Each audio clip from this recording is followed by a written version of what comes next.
Bueno, buenos días a todas y todos y bienvenidos a esta actividad de este sábado por la mañana especial en la feria número 21 de Ecocultura en Zamora.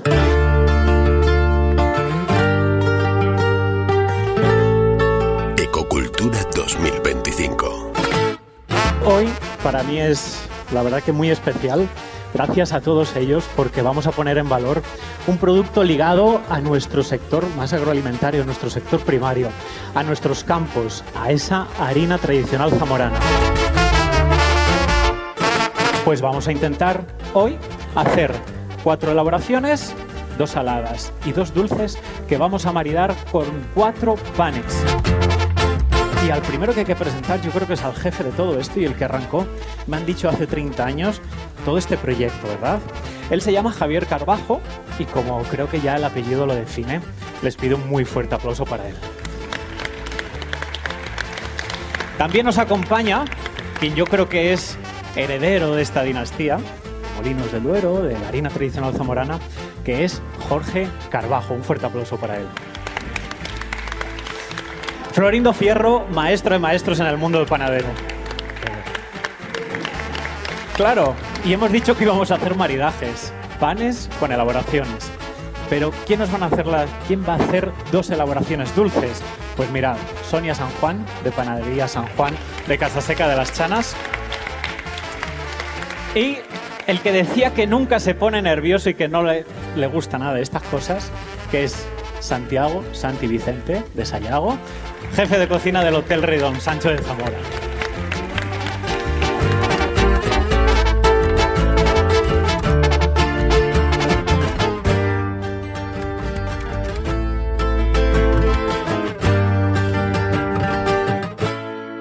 ¿Cómo surge la idea de meterse en el mundo del trigo y de meterse en harina? Eso me vino rodado. Pertenezco a una familia que ha sido ya más que centenaria en este negocio, oficio o profesión, como lo quieras llamar. Tiene de todo un poco. Y yo tenía ilusión porque cuando me hice cargo de la empresa, pues tenía ilusión por ir al extranjero a conocer el mundo de la harina, del pan. Esto estamos hablando en torno a ¿qué año? En torno a los años 70, 80. Yo era entonces una persona joven, hoy ya tengo bastantes añitos. Pocos más. Y tenía ilusión, viajaba y vi que en el extranjero, sobre todo en Alemania y en Francia, pues en estos salones, por ejemplo, de la panadería o de la alimentación, había stands en las que se ofrecía harina molida a la piedra. Y eso tiene un algo de interés en la calidad y en la bondad de los productos. Esos métodos antiguos se habían perdido aquí y en Francia y en Alemania, por ejemplo, no. Yo soñaba entonces, tenía la idea de tener algo de eso hecho por nosotros en alguna de nuestras fábricas.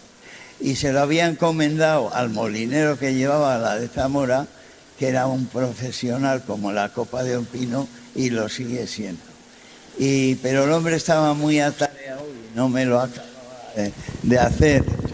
Y ya entonces un día que venía de un viaje al extranjero con 2 hijos, estuve leyendo los periódicos de la semana que falté de Zamora y apareció allí una noticia de un molinero que estaba colgado de un helicóptero y que lo sacaban de su molino a la fuerza, a la Guardia Civil, porque el río Tera iba a inundarlo y ahogarlo a él y a su mujer. Él no quería salir, pero lo sacaron a la fuerza. Entonces este hombre empezó a hablar en un reportaje que hicieron de que sentía nostalgia de no tener su molino para hacer harina para el pan, para el ser humano, que lo que hacía era trabajar para alimentar animales. yo leí eso y ahí empezó la historia. Poco después mi molinero me dijo, bueno, ahora ya podemos meternos con lo del molino. Pues mira, no, ya tengo al molinero, lo vamos a ir a ver y le vamos a proponer a funcionar y aprender con él. Y eso hicimos y empezamos. Y bueno, después esta idea que, le llevábamos preparado el trigo a moler ya de una de nuestras fábricas y él lo molía en su molino, que está, ¿cómo se llama así? Mozart. En Mozart, que es un pueblo que está pegando a Benavente. Ya estoy remitiendo la cosa.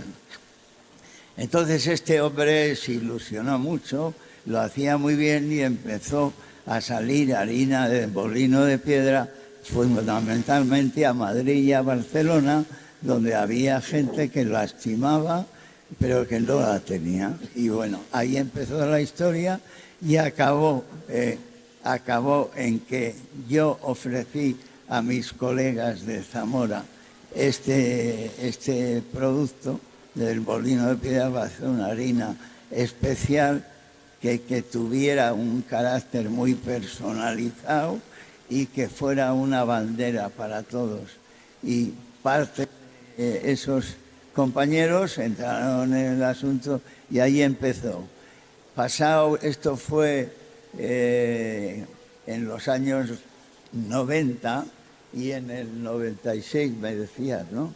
Es que ya la memoria me falla, pues la Junta de Castilla y León nos dio el marchamo de la harina tradicional zamorana como marca de garantía. Como marca de garantía. Y que nos ha servido a algunos en el sector para ir funcionando mejor desde todos los puntos de vista. Jorge, decíamos que han pasado 30 años desde esta creación. ¿Ha sido fácil? Bueno, yo he llegado hace poco, ¿no? Relativamente. Llevo 4 años. Yo estaba, pues haciendo otras cosas y con la pandemia pues volvimos a Zamora y ya fue cuando me incorporé a la fábrica a continuar un poco el legado de mi padre, junto con mi hermano mayor también, Juan, que lleva más años aquí. ¿En qué momento está ahora mismo la harina tradicional zamorana? Bueno, pues, hombre, estamos en un momento bueno, la verdad, después de 30 años que hacemos el año que viene. Pues gracias a todo el esfuerzo de mi padre, de mi tío Jaime, que en paz descanse, de mi hermano y de todo el equipo de Gabino Bobo, Molinos El Duero, Copper Blanc, pues hemos conseguido que la harina tradicional zamorana se venda en toda España. Está muy presente en Cataluña, en Madrid, en Galicia, por supuesto en Castilla y León, en Andalucía, en Canarias. ¿Exportáis fuera también? No hemos exportado harina tradicional, bueno, en Portugal sí, efectivamente. Pero bueno, sí, en Portugal. No hemos salido de momento mucho más lejos. La harina es un producto complicado de exportar, ¿no?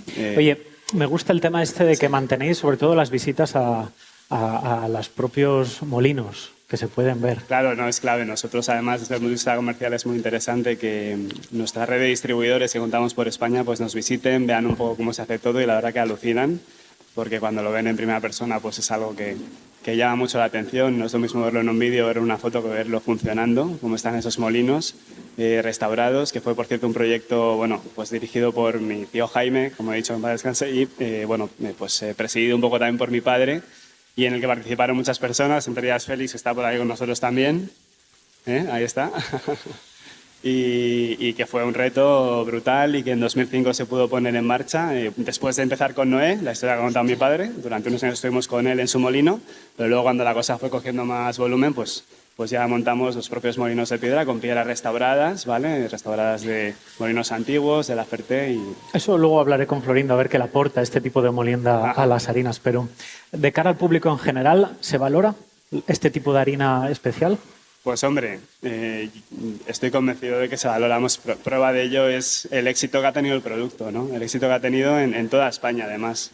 O sea, que ha habido un crecimiento exponencial de cara a la... Sí, bueno, más que exponencial ha sido continuado y sostenido, pero... 30 años. Pero 30 años dan para bastante y bueno, pues sí. Y ahora vamos a ver quién es el culpable de elaborar todos estos panes que hoy ustedes van a probar. Florindo Fierro. Parece de Zamora porque trabaja con las harinas como ninguno. ¿Pero es leonés? Sí, soy leonés y zamorano, porque mi madre era de Sanabria, así que ¿Y Leonés, de Santa María del Páramo? De Santa María del Páramo, no, de la orilla, pegadito, Villar de Ya Mazarifes. estamos. Cada vez que pregunto algo así por zonas que limitan, siempre me ponen esa puntilla. Soy zamorano leonés. Es considerado una de las grandes referencias de la panadería española y un defensor incansable del pan artesano. Maestro panadero y profesor en la Escuela de Panadería de la Asociación de Panaderos de Madrid.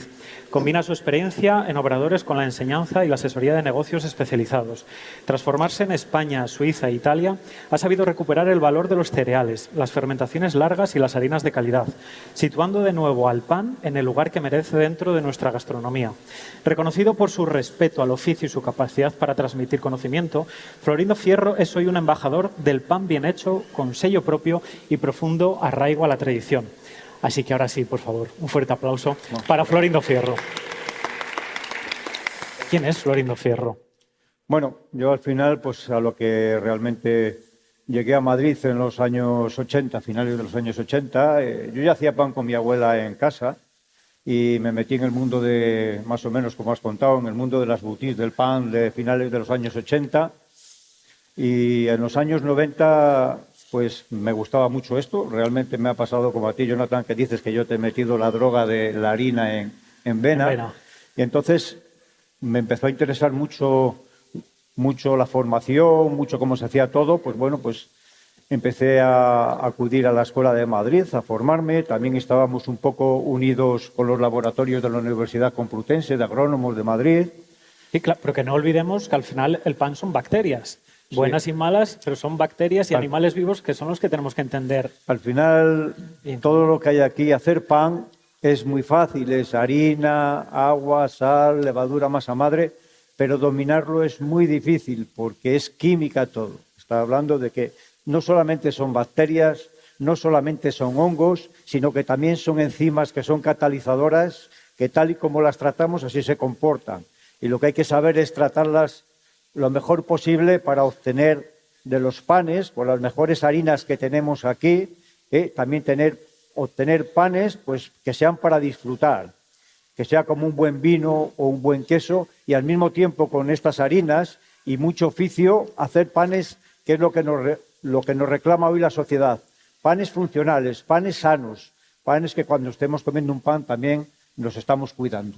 Porque el pan también es salud. A veces muchas de todas estas intolerancias a nivel gastrointestinal vienen por esos panes que al final no dejan de ser burbujas. Claro, lo que te hablaba antes, en un pan que existe una fermentación y existen unos catalizadores que son enzimas, hay que darle su tiempo para que esas enzimas, sobre todo se multipliquen, sobre todo enzimas como la proteasa, para que nosotros, esa proteasa lo que hace es predirigir el gluten para que nosotros no tengamos problema a la hora de comer ese pan, porque ese gluten ya va preparado para que nuestro cuerpo no sufra. Entonces, también hace falta mucho oficio. Y también necesitamos todo el tipo de harinas que pueda dar tradicional zamorana, porque lleva una gran gama de harinas ecológicas, pero también lleva harinas convencionales, y nuestro lema es que dentro de la harina solo va harina, no hay nada más. Lo mismo en las que son, pues, las que son convencionales. Quiere decir que en toda la gama de harinas ecológicas y tal, nosotros lo que va en el paquete es harina, para que el panadero pueda sacar lo máximo posible de ese saco. De ahí viene que muchas veces cuando nos vamos a hacer pan a otros lugares, incluso fuera de España, todo esto cambia. Claro. Todos esos añadidos que llevan las propias harinas. Claro, de ahí viene que, bueno, pues hoy No en es lo día... mismo hacer un pan en Nueva York que hacerlo en Palencia, ¿verdad? No es lo mismo, porque el pan es cultural. Todo lo que vemos aquí es cultural, y lo que nos gusta a los zamoranos posiblemente no les guste a los gallegos, y lo que les gusta a los gallegos no les guste a los andaluces. Incluso los panes que le gustan en León no son los que nos suelen gustar a nosotros, que esto también pasa. Es muy cultural. ¿Por qué? Porque el ser humano siempre lo que hizo es tener los recursos que tenía cerca, y entonces las harinas de Galicia, unidas a siempre las harinas de Castilla, tenían unos trigos donde absorbían más agua, y entonces hacían tipos de panes que llevaban mucha agua. Por eso los panes gallegos son diferentes. De alta hidratación. Alta hidratación. Aquí en Zamora y estas zonas del centro eran unas harinas que que eran de trigos candeales antiguos, que les iba bien otro tipo de amasado, que era un mezclado con unos cilindros, y con una amasadora y luego con unos cilindros. Lo que hablamos del pan bregado o el pan sobao también. Claro, por eso cuando vamos, por ejemplo, a Estados Unidos y nos encontramos, o a Inglaterra, o a los americanos, y nos encontramos panes que no tienen corteza, como panes de perritos, hamburguesas, y panes de molde, que casi todos son en moldes, es porque las harinas de allí eran muy tenaces y tenían que llevar grasa y azúcar para que se pudieran panificar. Claro, ahora que dices que eran harinas muy tenaces, ¿qué tiene de especial la harina tradicional ecológica que has usado y que tienen en nuestra tierra? Bueno, lo primero que tiene de especial todas las harinas que tenemos nosotros ecológicas, dentro de lo que hay nacional, es que estamos muy preparados para ellos con laboratorios para poder coger trigos que vienen perfectamente, que no traen ningún pesticida, ni herbicida, porque lo ecológico es algo que no tiene pesticida, herbicida y nitratos, ¿no? Y es sobre todo lo que es la selección y los laboratorios que tenemos para que todo lo que entre sea tal y como hemos dicho, que pueda tener perfectamente el sello ecológico y su trazabilidad Y correcta. volviendo en cuanto al uso, hablabas de tenacidad, yo me refería también a que son harinas mucho más elásticas. Claro, porque hay que tener en cuenta que son elásticas porque lo que da la tenacidad es el nitrógeno que echa el agricultor al campo. Y en el caso de realmente lo ecológico no se puede echar, solo tiene el nitrógeno que absorbe del suelo, porque el agricultor ha sembrado leguminosa el año antes o lo que sea, pero no hay, por eso son harinas que se manipulan mejor. Hay que tener un poco de cuidado al trabajarlas, pero vamos, de aquí sacamos panes increíbles. A nivel general, valoramos este pan a nivel de consumo, vamos al súper, compramos el primer pan que nos encontramos o nos paramos un poco a pensar lo que hay detrás de este producto y nos vamos a un panadero, a un obrador de verdad que trabaja de esa forma tradicional y que tiene los beneficios que estamos hablando aquí. Yo creo que en el mundo del pan vamos tarde. Quiere decir que ahora ya hemos cambiado mucho, pero vamos tarde.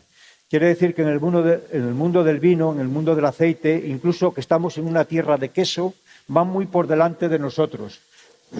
Todavía no se valora el pan realmente por la calidad y por el disfrute del pan. Pero poco a poco ya se va viendo que la gente va buscando ese buen pan. Es más, cuando hacemos una feria aquí y hacemos pan aquí, todos nos preguntan, ¿y dónde puedo comprar este pan? Quiere decir, y creo que hay también gente joven aquí, que hay mucho nicho de mercado para el que quiera ser panadero. Y también quiero decir aquí, ahora que estoy aquí, que se están cerrando muchas panaderías porque la gente se jubila, pero no porque no den dinero, y son negocios que cualquier gente joven o cualquier familia dan para vivir perfectamente cualquier familia. Dan para vivir. ¿Crees que puede ser que no hemos sabido transmitir el conocimiento? Es decir, que nuestros jóvenes a día de hoy no saben lo que hay detrás de un pan. Creo que hay que empezar por la infancia, hacer muchos cursos para niños, un poco como se hace en Francia y se hace en otros sitios, empezar por los niños, meter la cultura, hacer talleres de pan y empezar por ahí. Y respecto a eso, ¿cómo ves la formación panadera en las escuelas? Bueno, creo que ya se está haciendo bastante mejor, se está haciendo la formación panadera a partir de los ciclos formativos de instituto y creo que para mí es una buena salida para un profesional. Y no solamente me refiero a panadería, me refiero también a cocina y a pastelería. Creo que se está haciendo bien desde los institutos, pero había que apoyarlo mucho más, no sé, y hacer iniciativas para enganchar más a la gente. Yo pienso también que queda trabajo por hacer. De hecho, cuando yo puedo hablar en primera persona, cuando estudié cocina, nunca nadie me enseñó nada de panadería. ¿Por qué? Yeah. Si forma parte, al final estamos viendo que es un maridaje, ¿no? Que funciona. Claro, y al final esto también es cocinar, entendiendo de lo que está pasando. Claro, porque mira, fíjate, ahora aquí vamos a hacer un marinaje y yo creo que el pan... Y esto, quiero decirlo de esta forma, creo que tenemos que ser críticos, muy críticos, cuando vamos a comer a un restaurante y nos ponen un pan que no tiene que ver nada con la carne que nos ponen. Quiere decir que... Ya no digo que no marine, porque prácticamente el pan marina con todo, sino ese pan que te ponen, que dices, si este pan ni siquiera está blanco, ni siquiera lo han acabado de hornear, o que dices, ¿qué hago? ¿Lo tiro por la ventana, lo como? creo que tenemos que ser igual de críticos que cuando nos ponen una carne que no está bien, un pescado que no está bien o un vino que no está bien. Creo que tenemos que empezar a ser críticos y empezar a demandar un producto de más calidad, sobre todo en los restaurantes que realmente pagas por ello. Sí, porque al final es cultural y creo que al cliente hay que darle lo que exige, ¿no? Sí, sí. Pero si el cliente no lo está exigiendo, de poco nos vale. Claro. ¿Tú crees que hay relevo generacional? Yo creo que sí. Creo que la panadería, desde mi punto de vista, ahora mismo se ha dividido en dos grandes caminos. Un camino va a ser el industrial, que va a estar ahí toda la vida, pero va a haber otro camino para el que quiere hacer un pan de calidad diferente, un pan para disfrutar y un pan para cuidarse. Y eso ya se ha empezado a diferenciar. Porque el pan artesano no solamente es porque esté hecho a mano es artesano, sino tiene que tener oficio, como decía el hermano de don Javier, Jaime. Ahí tiene que haber oficio, y el oficio está en la formación que tú estás haciendo, Jonathan. Hay una cosa, y con esto vamos a pasar ya a otra parte, y es que muchas veces en las etiquetas de los panes, a nivel industrial y en los supermercados, te viene pan con masa madre. No te viene pan de masa madre. Y si nos fijamos muchas veces en la etiqueta, ¿qué pone? Masa madre inactiva.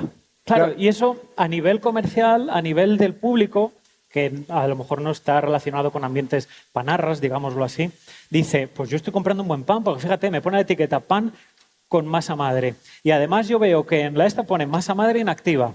Esto, vaya por delante, que en mi casa lo he visto. Pensando que estaban comprando un buen pan.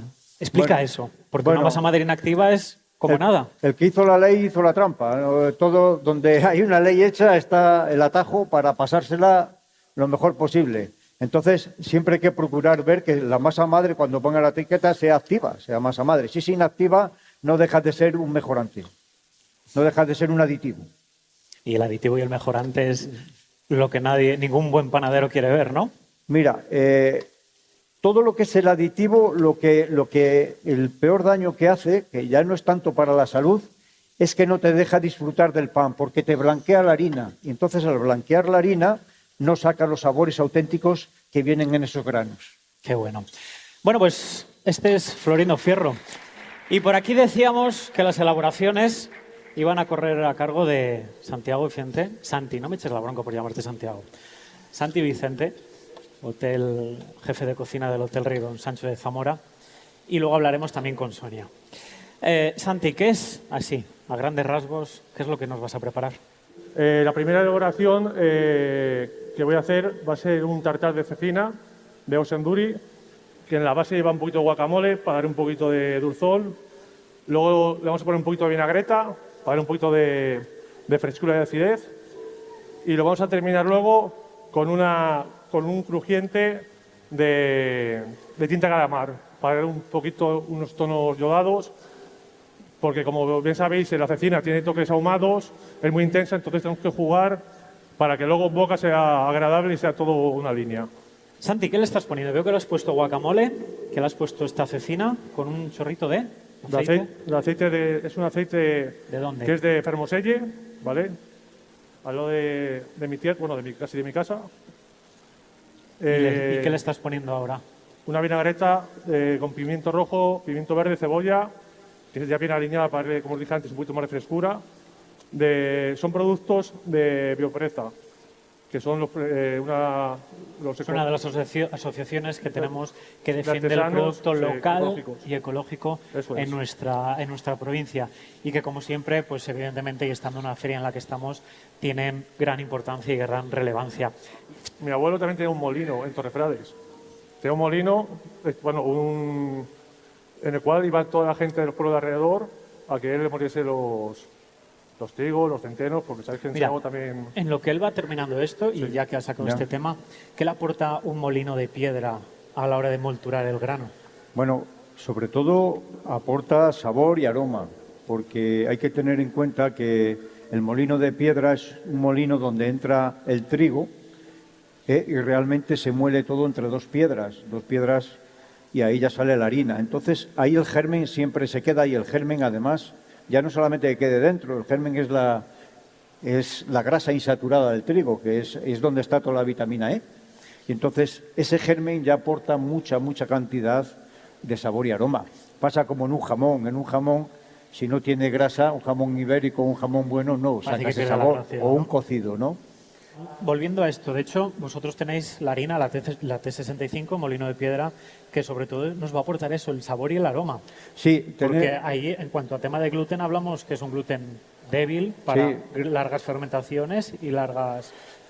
tenemos 2 harinas molidas a la piedra, tenemos muchas harinas molidas a la piedra, pero sobre todo hablando de trigo, tenemos la T65 y la T80.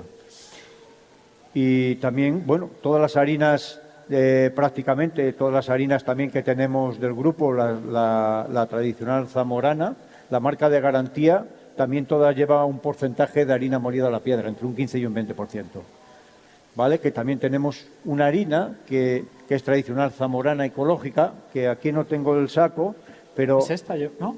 ¿Es blanca? Es este, es esta, sí. Sí, que Esta es la que entre hablábamos un 15 del PL, que usábamos para bollerías, entre- combinándolo con la entre golmeda, ¿verdad? un 15 y un 20% va harina molida a la piedra, sobre todo para darle ese carácter de aroma y de sabor y de harina de... Y se de nota calidad. mucho. La especial barras, por ejemplo, que tenéis añadiendo parte de esa T65 Se es nota. espectacular. Sí, sí, se nota muchísimo. ¿Para qué usaríamos esta ecológica? Bueno, la verdad es que las harinas ecológicas, quiere decir que lo bueno que tenemos, mirar, fijaros lo que os voy a decir. Aquí no tenemos una harina ecológica sola, nosotros tenemos harinas ecológicas de diferentes fuerzas, de tal forma que podemos utilizar una harina ecológica flojita que tenemos para hacer unas magdalenas, pero también podemos utilizar una harina ecológica más fuerte para hacer cualquier tipo de brioche. Espera. ¿Me entiendes? Entonces tenemos una alta gama de calidades en ecológico para que se pueda hacer cualquier tipo de elaboración. Esa hogaza con ecológica, ¿eh? Sí, Esa hogaza- esa hogaza con ecológica es de 10. Y es que luego, además el pan tiene memoria, ¿no? En Sí. cuanto al formado. Claro, el pan Es tiene que es muy memoria. curioso el formado de ese tipo de hogazas. Y luego para el tema de la bollería que te comentaba, ¿no? Sí. Por el tema de la elasticidad, Sí, sí, sobre todo más extensibilidad. extensibilidad. Extensibilidad. Para esta primera elaboración de la cecina, ¿De la espelta? sí, vamos a maridar con... Bueno, esto es Florindo, todo tuyo. Sí, sí. Y así nos hablas un poquito de la espelta y de... Vamos a ver dónde... Como veis aquí el bodegón es maravilloso y huele y además recién hecho, que ni os cuento. Espelta, sí. Y yo creo Bueno. que de los mejores olores que puede existir es el olor a pan recién hecho. ¿No? ¿Están de Sí, sí, acuerdo conmigo? creo que es un aroma que no molesta a nadie y a todo el mundo le agrada, ¿no? Por Ya eso sería importante, cuando se hace una panadería o alguien monta un negocio de nuevo, es importante que no los humos, pero sí los aromas de la primera cocción sí que salgan para la calle. Eso Hombre, llama mucho el la barrio atención. y el pueblo cuando están horneando Sí. pan, ¿verdad? Aquí nos pasa, en Zamora en la Rúa, muchas veces huele a esas aceitadas que nos recuerdan a la tierra, a la a la ciudad tierra, claro. y a Semana Santa. Bueno, Santiago, cuéntanos un poquito esta elaboración y ya le dejo todo a Florindo para que nos hable de este pan de espelta. Bueno, pues en la elaboración, como te comentaba antes, hemos hecho un guacamole casero con el tomate, los aguacates. Espera, hemos titulado, vamos a ir por partes. ¿Cómo elaboramos un buen guacamole para quien lo quiera hacer? pues un buen tomate, un aguacate bien maduro, un tomate zamorano y luego cebollita, la pochamos, la cortamos en brunoise, muy chiquitín, y lo vamos mezclando todo bien, que esté bien todo bien homogéneo, y luego un chorrito de aceite de aquí de nuestra tierra, y con eso tenemos un poquito de sal, pimienta que a gusto. ¿Picante o no picante? A mí no me gusta picante. ¿Cilantro? ¿Con cilantro o sin cilantro? Sin cilantro. ¿Pero por qué? Porque a mí personalmente no me gusta. ¿Veis? Que le da más Cilantro, frescura. Sí, o te pero encanta o lo detestas. a mí siempre me han dicho, México tú tienes... siempre con cilantro. Sí, a mí siempre me han dicho, tienes que cocinar como si fuese para ti. Entonces, si no me gusta, pues no lo pongo. Bueno, veis que Santiago siempre es auténtico. No se corta, muy bien. Te apoyo. ¿Qué más? ¿Con qué has terminado esto? Bueno, luego ponemos el tartar, un falso tartar de cecina, un poquito de vinagreta, un pico de gallo y terminamos con un crujiente con tinta de calamar, que es harina, tradicional zamorana, un poquito de agua y 3 gramos más o menos de tinta de calamar. Luego una sartén y aceite de girasol. En una sartén lo vamos marcando como si hiciésemos unas tortitas. Como una tejita. Efectivamente. De hecho, lo llamamos crujiente de rejilla o dentel. que lo que nos va a aportar en este caso es los tonos yodados, digamos, del calamar, de la tinta. Y al llevar aceite, lo que hace es que el aceite se separa de la masa principal, evapora y nos queda esa forma. Coge una, que te la vean bien. Evidentemente, Estas son de pimentón. Esas de pimentón. ¿Has visto, Florindo? Esto Sí, al sí. final es un juego, ¿eh? No, la verdad que es un artista. Hay que hacerlo atractivo, hay que hacerlo apetitoso y además tenemos que comer todos los días de nuestra vida, así que hagámoslo Aquí fácil y divertido. Santiago es una Bueno, es artista. así. Míralo. Bueno, ¿y qué? ¿Cómo te ha llevado entonces a esta elaboración para intentar maridar con este pan? Pues yo creo que es algo fresquito, que va a estar, con el pan de espelta va a estar Sí, fabuloso, ¿no? Sí, va a marinar perfecto. ¿Qué tipo de pan tenéis en el restaurante? Entonces tenemos un pan, tenemos dos tipos de pan, un pan blanco y un pan rústico, ¿no? Pero queremos crecer. Estamos cambiando la carta y queremos tener, como yo tuve en otro sitio donde he trabajado, pues un pan, como 5 panes diferentes a la carta. Porque yo defiendo que el pan se cobre. ¿Vale? Entonces, tener una carta pequeñita de 5 o 6 panes diferentes, que en vez de ser de 80 gramos, que sean de 35 o 40 gramos de cada uno, y que la gente escoja o nosotros le ofrezcamos a ellos, dependiendo de lo que van a comer, el pan que le marida mejor, ¿Individual o en hogaza para cortar? individual. Claro, esto entra ahí aquí la disputa un poco con el panadero. Cuanto más grande sea la hogaza, consigues Más calidad también de pan. más sabor, Sí, más pero- aroma pero- y además más durabilidad. Porque Bueno, este- ya que está Santiago aquí, yo formulé los panes para el grupo Paraguas y les puse la panadería en marcha. Y sí, también me decían lo que era el Ten con Ten, no sé si has oído hablar de ellos, el amazónico, restaurantes sí, eran de alta gama. Yo sí que defiendo mucho el pan cortado justamente antes, rebanado, justamente a la hora de servir la mesa, ¿sabes? Porque en las piezas grandes se consigue mucho más aroma y mucho más sabor y sobre todo mucha más vida útil de ese producto, más Es decir, que durabilidad. tú me recomendarías, Lo que pasa es cortar al momento. que para el que tiene el restaurante o para los camareros es más cómodo la individualidad. ya, porque se trabaja más. Pero yo recomiendo la hogaza grande. Y además para una restauración viene muy bien, porque una hogaza grande te aguanta bien protegida 2 o 3 días, incluso al día siguiente ha ganado calidad, porque eso según va reposando va ganando calidad. Y si al día siguiente quieres hacer alguna tosta, la puedes aprovechar Te iba a perfectamente. decir que va a ser hasta más versátil también, claro. Sí, te puedes sacar mucho más beneficio. ¿Qué es este pan de espelta y qué es la espelta? Mira, vamos a marinar este tartar. ¿Lo podemos que ir lleva sirviendo mientras tanto? Sí, lo podemos ir Falta uno. sirviendo. Comerlo. Hablamos de la espelta, cuando hablamos de la espelta hablamos de un cereal ancestral, un cereal antiguo, un cereal con un montón de bondades y un cereal además que se digiere muy bien y se asimila muy bien por el cuerpo. Le hemos metido la chía porque la chía al final es una semilla funcional, es una semilla muy rica en omega 3 que viene muy bien para el corazón, ¿vale? Que para la gente que tenga algún problema, sobre todo cardiosaludable. Quiero que la probéis con el tartar, a ver qué tal. ¿Y qué peculiaridades tiene el trabajo de una harina de espelta? Porque no es fácil. Bueno, al final trabajar la harina de espelta es una harina que a la hora, si alguien es panadero, a la hora de trabajarlas, son harinas que realmente Espera. siempre el panadero intenta compararlas con un trigo convencional y no lo son. espera. Es un trigo antiguo que hay que tener varias cosas en cuenta, sobre todo una de ellas es el amasado. El amasado debe ser mucho más escaso, debe llevar una buena primera fermentación y luego la segunda debe ser escaso porque son trigos que en su composición de gliadina y glutenina tienen más gliadina y si nos pasamos de amasado de fermentación se caen. No son capaces. La glutenina y la gliadina. ¿Qué es eso? Para quien no lo sepa. Pues eso es lo que hace que un pan sea panificable.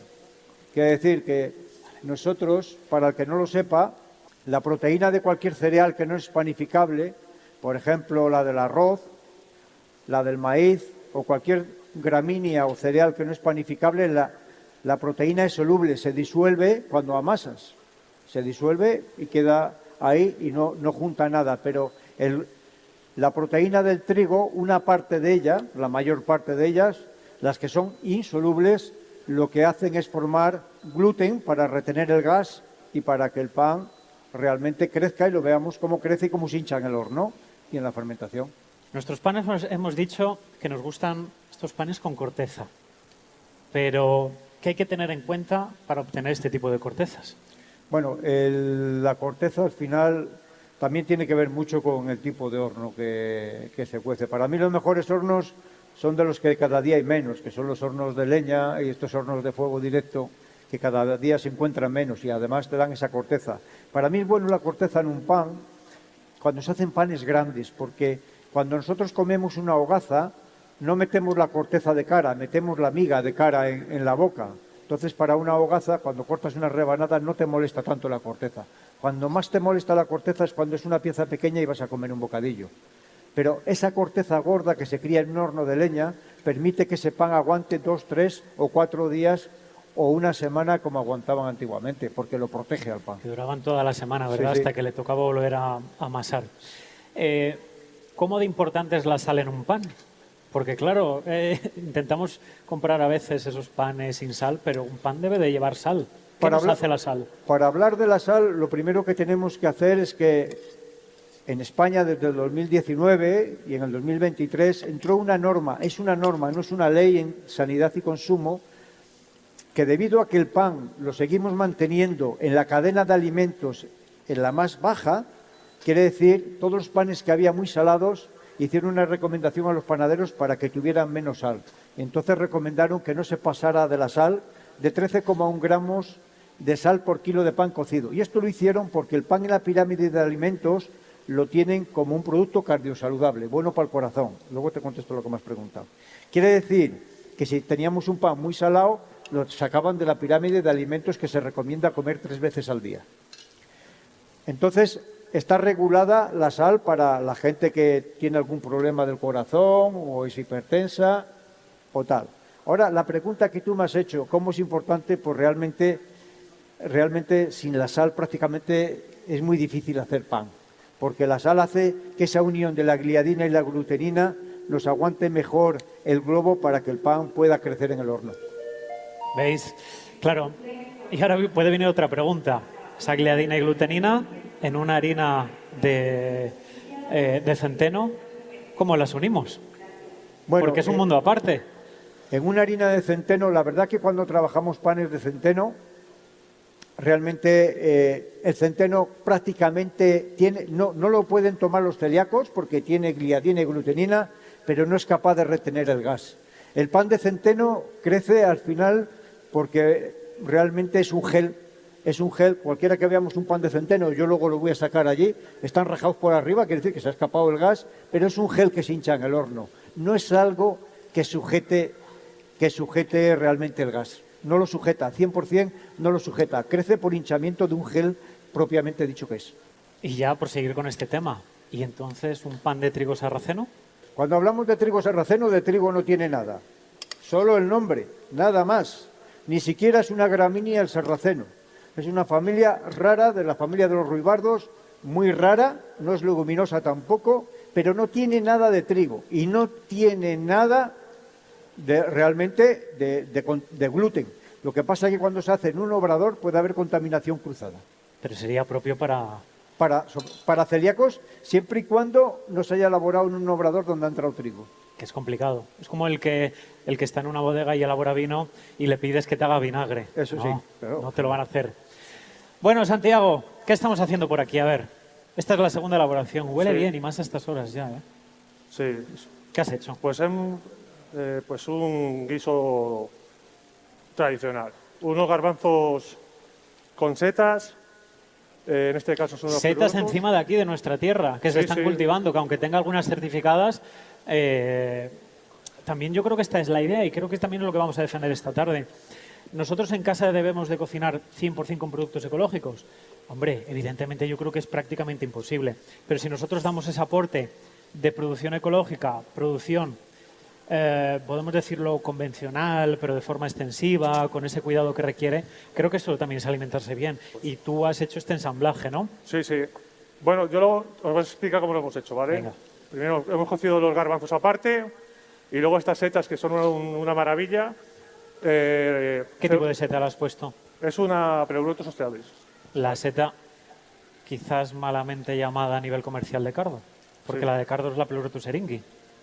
Entonces, la seta, un poquito de cebolla, un poquito de ajo cuando esté bien pochado. Vale, luego salteamos las setas, un Perdón, poquitín... ¿esto está terminado para que puedan sacarlo? No, terminó. Entonces, ¿qué? ¿Cómo lo has hecho? Bueno, luego las setas, cuando ya estén guisaditas, un poquito de vino blanco, le añadimos un poquito de caldo de jamón muy concentrado, y un poquito de sal y poco más. De todas formas, estas setas, con todo el sabor que tiene, a poco que le hagas, es decir, no tienes que hacerle gran cosa porque ya te va a aportar todo lo que necesita. Que esta también es la función del cocinero. Al final nosotros manipulamos un producto, lo sacamos de sus condiciones habituales. Claro. ¿En qué momento daría esta seta? Que si le iba a someter a este tipo de temperatura y al final le cambiamos esas cualidades organolépticas del origen al producto final y debemos de mantener a través de la técnica empleada el sabor más auténtico y virgen del producto. ¿Por qué? Pues entiendo que porque detrás hay una serie de productores, hay una serie de personas que cuidan y miman lo que están haciendo y que al final el cocinero o el eslabón final de esta cadena de producción no respete lo que han hecho antes, sería un desastre. Sí, por tanto. En lo que Santi termina y hablamos también un poco con él, ¿cuál va a ser el siguiente pan que vamos a usar? Pues bueno, mira, creo que la hogaza de Zamora, ¿no? Vamos a utilizar, la tenemos aquí ya partidita para poderla repartir, una hogaza de Zamora, hecha con un poquito de harina de trigo y un porcentaje de harina de centeno, que es como más o menos se hacía antiguamente. ¿Qué nos aporta el centeno, Florindo? El centeno, sobre todo, conservación, frescura en el producto, aroma y sabor. Es que es increíble. Tú haces una barra normal en base a un pulis y a ese pulis le metes un poco de centeno y el resultado es totalmente diferente. Totalmente diferente. Aquí, además, tenemos la suerte... yo, mira, que al final me dedico a dar clases prácticamente por toda España y por todos los sitios. Tenemos la suerte aquí que contar, sobre todo aquí en Zamora, con unas harinas increíblemente buenas y me he dado cuenta que cuando hablas de harina tradicional zamorana en muchos sitios de España, muy lejos de Zamora, ya solo hablar de estas harinas ya conocen hasta las fotos de los molinos y todo, ¿no? Que fuera de aquí somos más conocidos casi que aquí que en casa. Yo creo que eso nos pasa. Cuando tú sales fuera, ves que hay gente que está valorando lo que aquí tenemos y muchas veces nosotros mismos, estando aquí, no somos capaces de hacerlo. Sí. Creo que es algo que tenemos pendiente, por hacer. Da igual, yo pienso que a lo mejor esto es un poco en general de otras provincias, pero en Zamora pasa y pasa mucho y no puede ser, ¿no? Sí, siempre ha pasado eso. Siempre, como decía, había un dicho, ¿no? Que el profeta siempre... Que nadie es profeta en su tierra. Nadie es profeta en su tierra. Pero bueno, sí que es verdad que aquí es muy conocida, pero en cualquier sitio de España donde vayas, incluso Portugal, que yo he trabajado mucho en Portugal, incluso en Andalucía, incluso en la zona de Cataluña o en la zona del País Vasco, tradicional zamorana prácticamente es algo que lo conoce todo el mundo. Y una cosa, a nivel de casa, a nivel comercial, cualquier persona va a comprar una harina tradicional zamorana y ve que pone harina de fuerza. ¿Tú crees que esto le está limitando? ¿No la puede usar para hacer X elaboraciones? Estamos trabajando en eso. Llevamos aquí ya con el molino y con diferentes empresas trabajando porque cada vez lo que va puesto en el packaging de una harina tenga más información para los productos que puede realizar y elaborar el ama de casa. Y en eso estamos trabajando, se ha mejorado, pero creo que tenemos que trabajar mucho más. Quiere decir que en cada packaging de harina tenía que poner para qué se aconseja utilizarla. Las instrucciones, sí, ¿verdad? porque... Esto lo hablaba el otro día con una persona y le decía, a la gente hay que dárselo masticado, hay que hacérselo fácil. Sí. Ponle cómo tiene que usar tu producto, Ahí que está. seguramente llegue a más. Claro, y entonces, pues cuando tenemos, pues hay que poner harina de fuerza recomendada, pues para tal, para pizzas o para lo que sea, pero siempre unas recomendaciones, porque lo que busca alguien en un supermercado, que es una harina, es hacer un producto X con él, que puede ser una magdalena, pero puede ser un pan o puede ser un brioche. Sí, y entonces necesita esa información. ¿Crees entonces que el pan este que están probando ahora es el que más se puede identificar con nuestra tierra, con Zamora? Por forma de elaborar, por forma de... Hay que tener en cuenta que hablaba antes don Javier, fue el primero que ha intervenido y yo realmente creo que todos estamos aquí por él, por don Javier, y creo que don Javier seguro que esto lo sabe mucho mejor que yo, porque yo al final tengo menos años, pero Zamora antes de la Segunda Guerra Mundial, en la Primera Guerra Mundial, exportaba ya, era un sitio de molinos donde se exportaba prácticamente harina a toda Europa. Quiere decir que siempre ha sido una tierra de pan. Fíjate, y hemos de sido molinos. pioneros en muchas cosas y yo creo que muchas de esas las hemos dejado perder durante... Sí, pero tenemos que años. recuperar, porque alguien, cuando nosotros hablamos de harinas de Zamora, yo que doy cursos en todos los sitios y tal, la gente de fuera ya identifica Zamora con tierra muy buena, Tierra de muy campo, buenos trigos, llena sí. de trigo. Y Campo. tierra de sabor. Bueno, ¿funciona este maridaje? Sí, está bueno. Santi, ¿te gusta el pan? Vamos a empezar por A mí la me primera encanta el pregunta. pan. Yo ¿Cuál si es tu no primer tengo pan, recuerdo, no como. Panarra? ¿Del pan? Tu primer recuerdo. Pues cuando El típico bocadillo.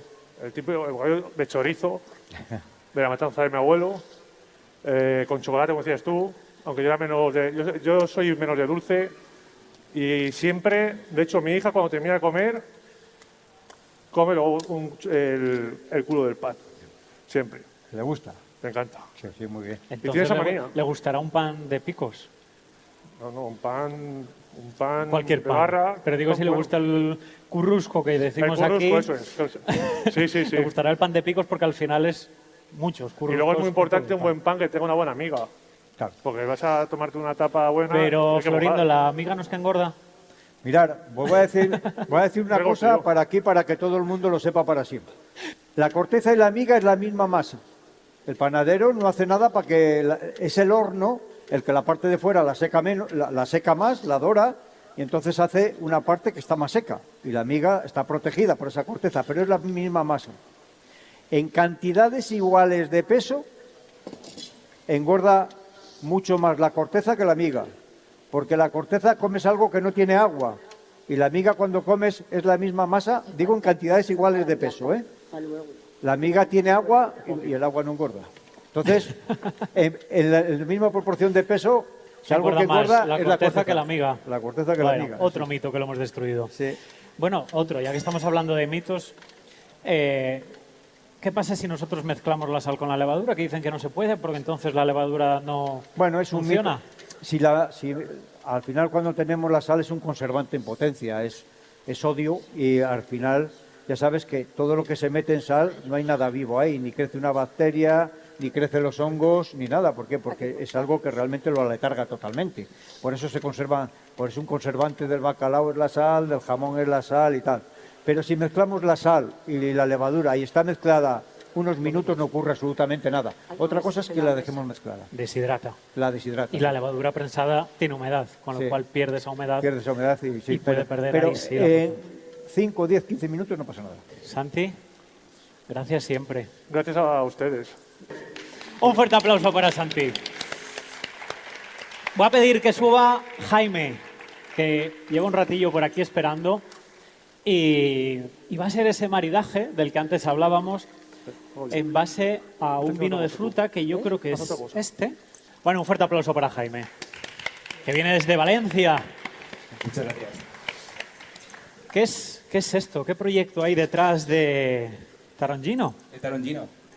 Bueno, nosotros venimos de Valencia, de una zona que está al norte de la ciudad de Valencia, que está a 40 kilómetros, una ciudad que se llama Sagunto, bueno, es un pueblecito pequeño, y allí tenemos los campos de cítricos y sobre todo nos dedicamos al cultivo de la naranja, de mandarinas, de limones, y bueno, pues poco a poco hemos introducido más cítricos en los campos de producción.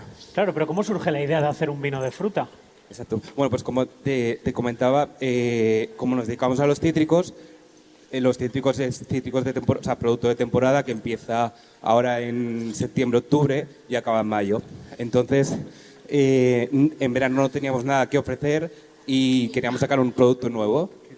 Entonces dijimos, oye, pues vamos a elaborar, pensamos en hacer un vinagre con cítricos o una mermelada, pero a nosotros también nos gusta el tema del vino y un amigo nuestro que es enólogo en el Politécnico de Valencia, pues le propusimos el proyecto y nos echamos para adelante.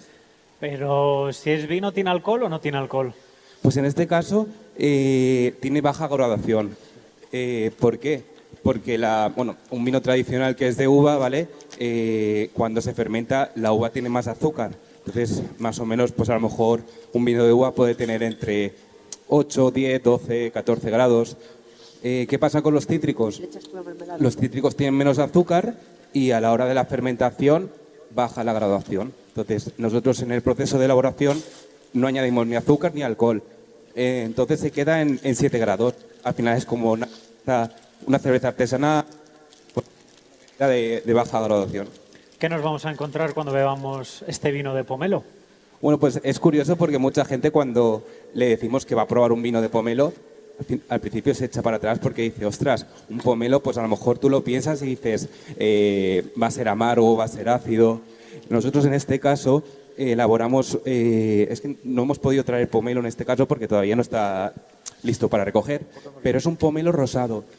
La variedad en concreto es Star Ruby y por dentro es de color rosa. Entonces, es un pomelo, pero es amargo, pero tirando a dulce, no es tirando a ácido, como otras variedades que puede ser.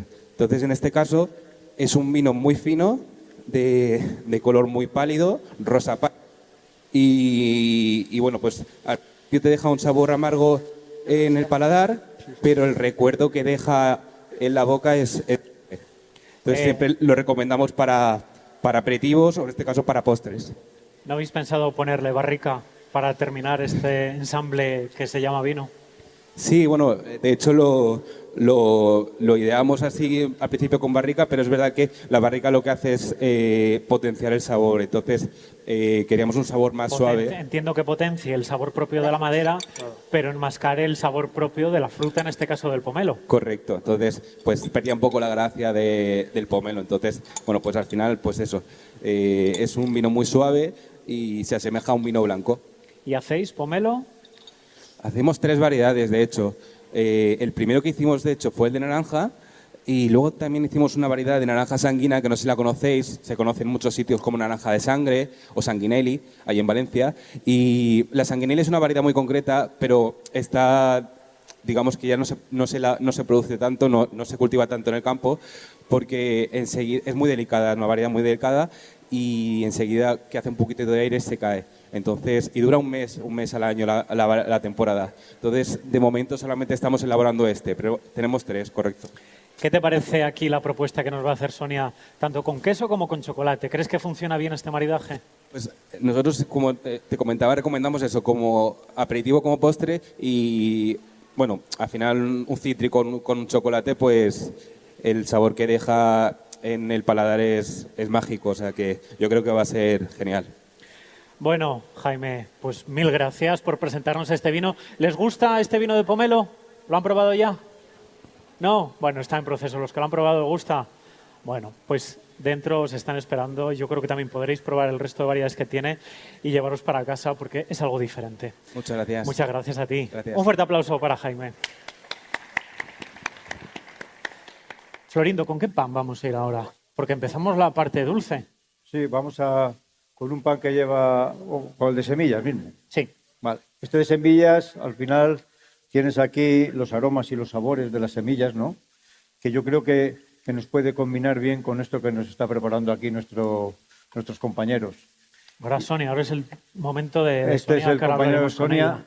que tiene una pinta espectacular, eso que nos está preparando. Y ¿Sabías que sus padres o sus abuelos eran panaderos? No, y pero ella regenta la panadería, pero ha perdido esa tradición panadera. Bueno, ¿Cómo pero puede ser? nunca es tarde para recuperarla. Sí. ¿Por qué no has seguido ese legado panadero y te has enfocado más al tema de, entiendo, de pastelería? Pues quizá he visto a mis padres trabajar muchísimo, muy pronto, madrugar mucho, con mucho esfuerzo y sacrificio.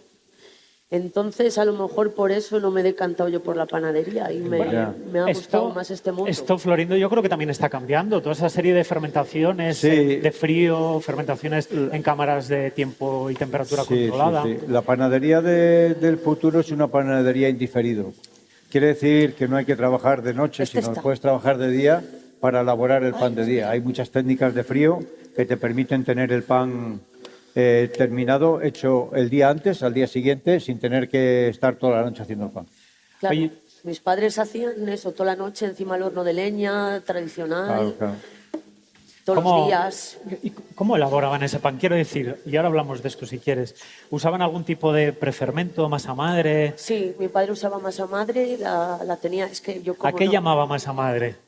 Bueno, pues eso es. A la Llamaba ma- masa porque madre, llamaba masa madre a masa vieja. Dejaba masa en un cubo, O sea, no una masa madre de cultivo líquida, sino a No, fermentada, y de ahí echaba una parte para el pan nuevo. cucharón.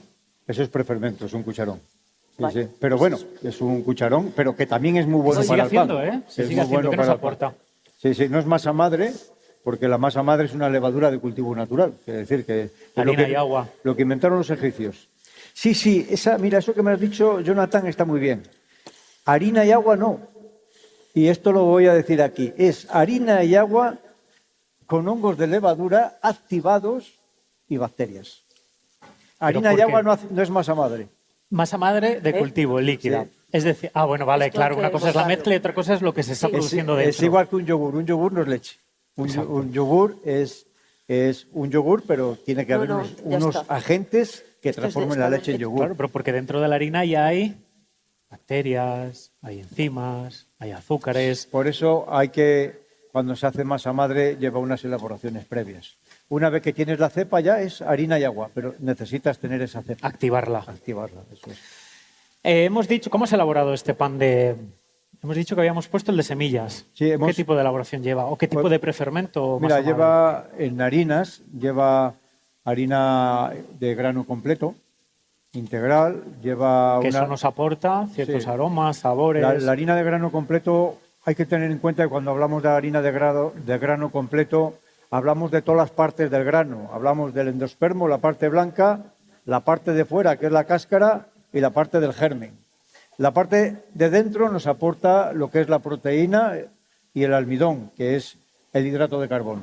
Y la parte de fuera nos aporta las fibras, pero nos aporta todos los minerales que necesitan nuestros órganos. Nos aportan el hierro, nos aportan el calcio para nuestros huesos, el magnesio, el zinc, y además en la parte de fuera también están las vitaminas. Quiere decir que, y además, no solamente eso que sea bueno para nuestros órganos, para que nuestra sangre no coja anemia, nuestros huesos no tengan osteoporosis, sino que la fibra contribuye a regularizar el paso digestivo de los alimentos por nuestro cuerpo.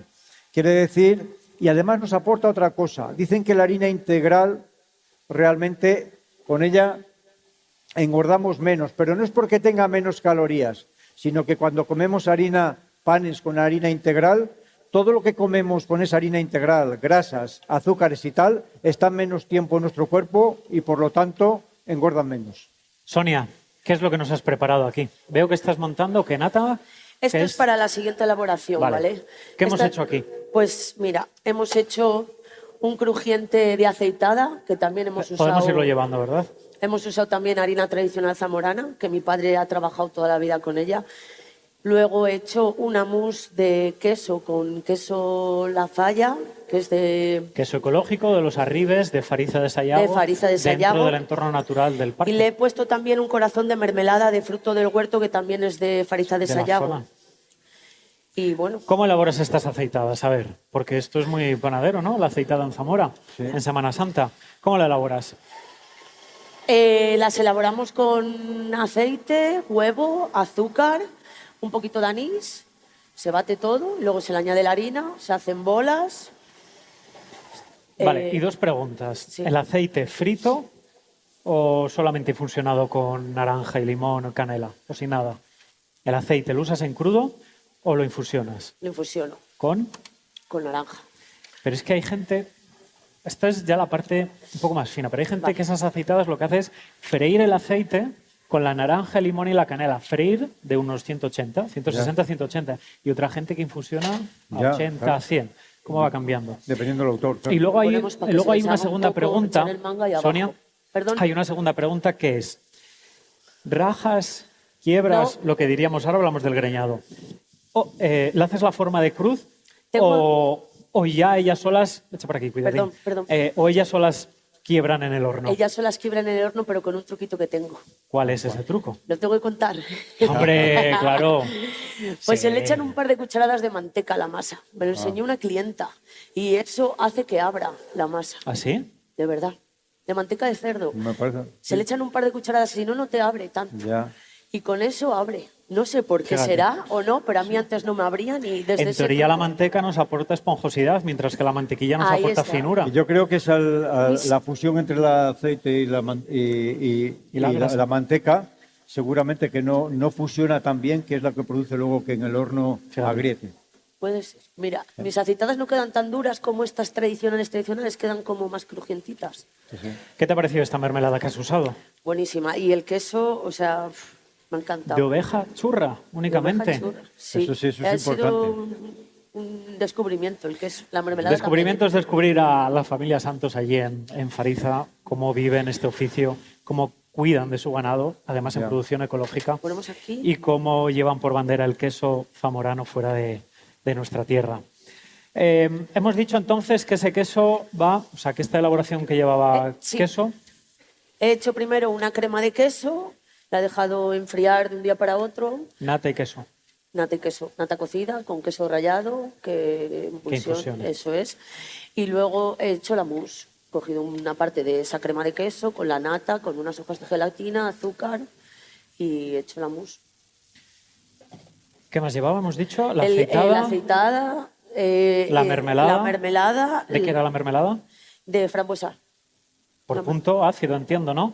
Perdón. Por el punto ácido que te aporta Eso respecto es, al aporte sí. graso de Me del pareció queso. que le iba a quedar ¿Y has mejor. terminado con? Con una frambuesa. Bueno.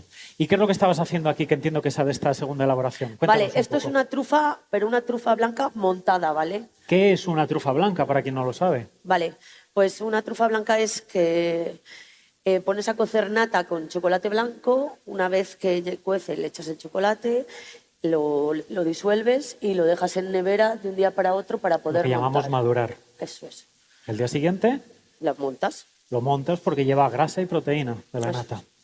y queda esto. Bueno, Florindo, ¿y con qué vamos a maridar esta última elaboración? Que tiene aquí esto mucho color. Bueno, tenemos aquí un pan que le hemos metido cúrcuma, que lleva Vale, pasas, va ¿vale? esto, va la Para que mousse, mira, tenga un sabor especial. Y lo vamos a marinar con este pan, que creo que es un pan potente de sabor, que le va a ir muy bien a esto que nos está diciendo Sonia. ¿Tiene aceptación este tipo de panes con especias, subidos de sabor fuera de lo habitual a lo que Claro. estamos acostumbrados? Nosotros, al final, el panadero tiene que ir siempre, el pan se le puede meter muchísimas cosas y se le puede incorporar siempre pues productos, sobre todo que lo hagan más sano, que realce el sabor. En el caso de la cúrcuma es muy buena para el corazón, ¿me entiendes? Haces un producto más funcional, la pasa te aporta fibra y te aporta sabor. Esto cada día está más en alza. Y hablábamos en lo que ella termina de emplatar, porque como ustedes ven, esto tiene por aquí una serie de cortes por donde el pan desarrolla y tal. Esto es lo que llamamos greñar el pan. Sí. ¿Por qué es importante greñar el pan? Bueno, es importante porque el CO2 que hay dentro de un pan en fermentación hay que darle una salida. Y si nosotros no lo cortamos, porque nosotros el pan nunca lo greñamos, lo cortamos. El greñado se produce dentro del horno, ¿sabes? Solo cortas. Si no le das esa salida, el pan revienta de una forma muy fea. Quiere decir que la salida de ese gas tiene que salir por algún lado. Y lo que va a hacer que si no lo haces ese corte, realmente te va a deformar el pan. Es una forma de darle una salida honrosa al anhídrido carbónico y al alcohol etílico que está formado dentro de una fermentación. Porque en una fermentación de pan, aquí hablando ahora del pan, es igual que la fermentación del vino y la cerveza. Es una fermentación alcohólica. Lo que pasa que el horno se encarga de que el alcohol se volatilice por la chimenea, que no quede alcohol. Pero es la misma fermentación que del vino y de la cerveza. Es una fermentación alcohólica. Y además ganas en estética, porque un pan greñado es mucho más bonito. Bueno, un pan de centeno 100% masa madre no necesita greñado No. y queda muy bonito y parece que se ha greñado de forma natural. Las aceitadas que hablaba Sí. Sonia tampoco se cortan ni se greñan, pero parece... Claro, al final esas grietas hacen la estética. Quiere decir que al final el panadero siempre busca de qué forma cortarlo para que tenga la mejor presencia posible, claro. Qué bueno. Pero no, nada, simplemente era Eso. Sí. Yo creo que lo podemos ir sirviendo también ya este pan. Sí. Se lo damos por aquí a los chicos. Y Sonia, ¿qué es lo que estás haciendo para ir terminando? Vale, pues ahora estoy haciendo unas texturas de chocolate que para ello he usado el chocolate de mi tierra, de Moraleja del Vino. Tierra dulce. Tierra dulce. Trabaja en ecológico. Fíjate, en Zamora tenemos hasta chocolate. Además son vecinos míos. ¿Sí? Sí, La está- despensa es increíble. Está al lado de Casa Seca. Vale, he hecho una ganache que la estoy calentando un poco para poderla poner ahí. Vamos a volver. ¿Qué es una ganas? Una ganache es una emulsión de chocolate, nata y un poco de mantequilla. También le he echado un sal en escamas, poquito. ¿Qué le aporta esa sal? Pues potencia el sabor del chocolate. El típico chocolate. Bueno, de hecho también hemos dicho que los panes llevaban sal. Por eso también funcionan muchas veces muy bien con el tema de lo dulce. La sal nos va a potenciar, es un potenciador de sabor, Sí. aparte de conservante, etcétera, etcétera. Luego he hecho una mousse de chocolate. A ver si puede ser. He hecho una mousse de chocolate y la trufa que hemos hablado antes. Qué bueno. O sea, ¿cuántos elementos lleva esta elaboración? Lleva 3, más el chocolate crujiente blanco por arriba. La ganas. Oye, Florindo, ¿y cómo ves tú el tema de la bollería? Sobre todo por intentar dejar a un lado toda esa bollería industrial y concienciar un poco del consumo de este tipo de bollerías, porque de por sí llevan grasas, ya sea de esa industrial como esta artesana. Hombre, yo creo que realmente Me gusta hay que considerar un bollo como lo que es un producto complicarme. que lleva azúcar, que es un producto con Venga. mucho hidrato de carbono, también con mucha grasa, y de las veces que nos podamos permitir, pues realmente ir a buscar ese producto a los sitios donde más artesano sea ese producto y de más de calidad, donde esa grasa, hay muchas grasas en el mercado. Quiere decir que, por ejemplo, si vas a comprar un croissant, no es lo mismo un croissant de margarina vegetal, que es una grasa hidrogenada, que un croissant de mantequilla. Entonces, a la hora de elegir, hay que ir a comprar donde la materia prima sea de gran calidad, ya que realmente el producto es un producto siempre que comiéndolo, disfrutando de él y comiéndolo cuando hay que comer, tampoco es no tiene por qué ser un producto malo para la salud. ¿Y qué opinas ahora que tiene también tanta fama el tema del panetone, famoso panetone? Bueno, el panetone es algo que se ha puesto de moda porque al final, si es un producto bien hecho, es un producto que tiene unos sabores increíbles de unas fermentaciones muy largas, donde hay unas conservaciones. Es la única forma que tú puedes conservar un bollo 20 días sin que se ponga verde, es decir, que sin que le salga un hongo, sin que se ponga mofoso.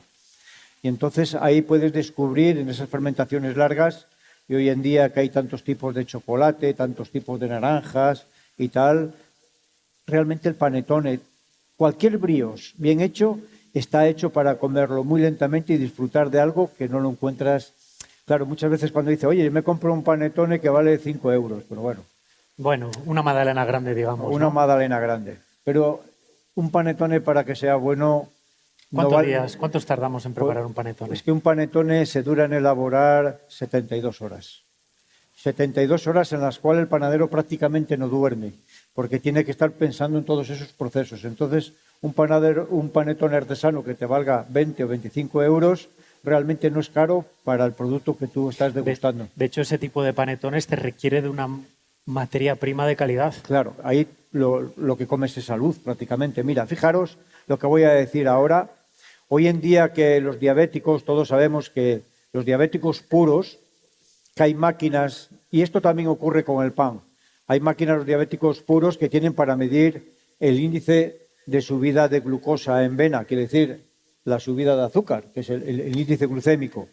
Entonces se ha comprobado que con panetones artesanos o panes artesanos el índice glucémico es muchísimo más bajo.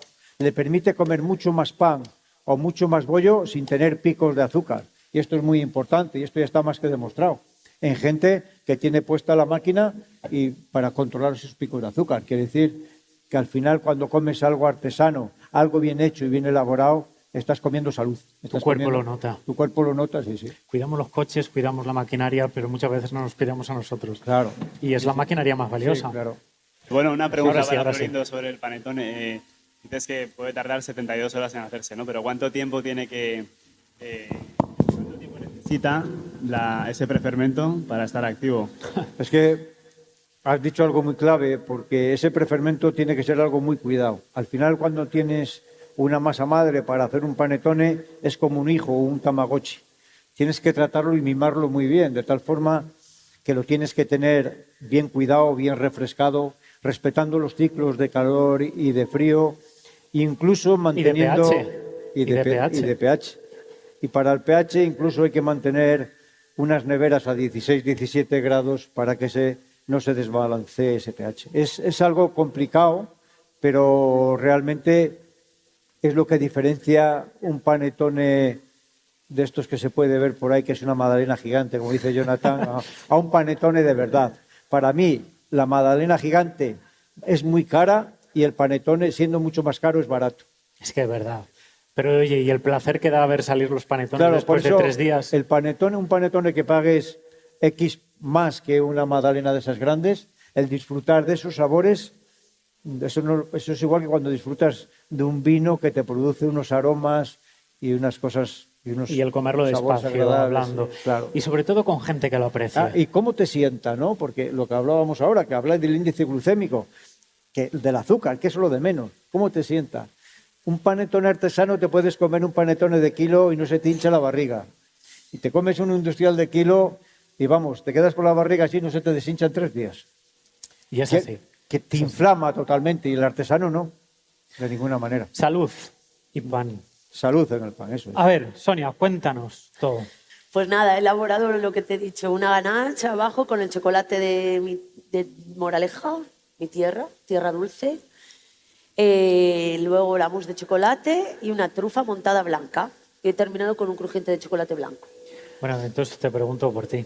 ¿Por qué te metes en el mundo de la pastelería? ¿Por qué Sonia acaba siendo pastelera? Pues fíjate, no lo sé, porque no quería ser panadera, ¿sabes?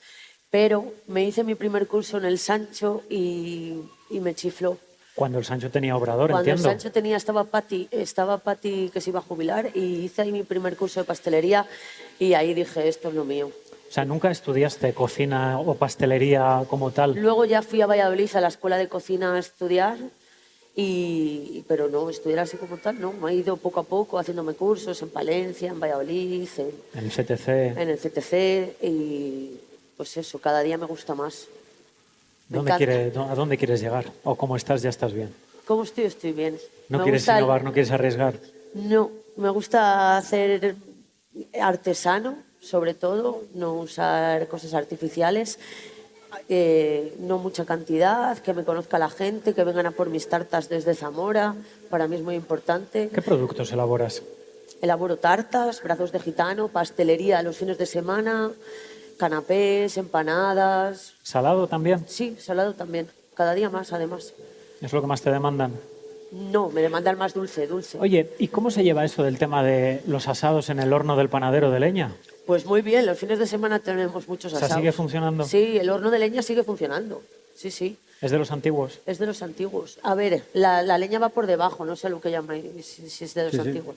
No va a Había fuego diferentes directo, métodos, ¿no? Bueno, no es fuego directo, pero está bien. un giratorio. Sí, está muy bien para asar, lo mejor. Sí, asamos lechazos Claro, y porque- pollo, Claro. tostones. Sí. ¿Hay relevo generacional No. en la panadería? Yo, ¿Detrás no viene nadie con mi ganas? hija, pero es muy pequeña, no sé, está por ahí. No sé si querrá ser pastelera o panadera. Le podemos preguntar, no hay problema. Si no, el año que viene nos das el resultado. Bueno, ¿ha funcionado este maridaje? Sí, con estos vinos, bueno, con este vino de pomelo. Pues un fuerte aplauso para Sonia San Juan. Muchas gracias. Feria Hispanolusa de Productos Ecológicos. Ecocultura 2025. Y poco más, hasta aquí ha llegado esta cata. ¿Eh? Agradecerle a Harina Tradicional Ya, Zamorana, podemos. Molinos del Duero, a quienes hacen posible todo esto, a Jorge, a Jaime, a Florindo y a Santiago Vicente y a Sonia San Juan. Y como siempre a todos ustedes por formar parte de toda esta divulgación de gastronomía, del buen producto y del saber hacer. Que disfruten.